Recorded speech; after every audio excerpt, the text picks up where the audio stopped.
Welcome. In today's video, we'll walk you through a simple and efficient way to search for anything on WhatsApp's desktop app using a handy keyboard shortcut. If you've ever struggled to find a specific message, photo, or document in your chats, this guide is for you. Let's dive in. First, open the WhatsApp app on your computer. Make sure you're logged in and have access to your chats.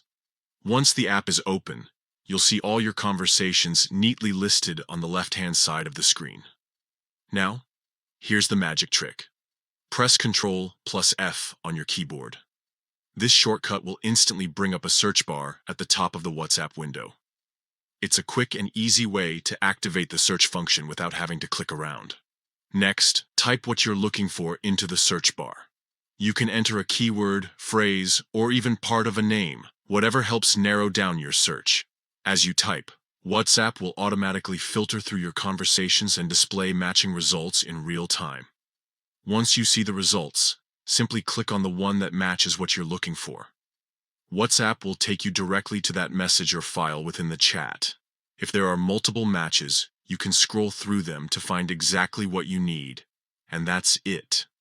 With just a few simple steps, open WhatsApp, press Ctrl + F, and search for what you want. You can save time and quickly locate any message or file in your chats. This feature is especially useful for staying organized and finding important information without hassle. Thanks for watching. If you found this guide helpful, don't forget to share it with others who might benefit from these tips. Stay tuned for more tech shortcuts and tricks to make your digital life easier. Happy searching!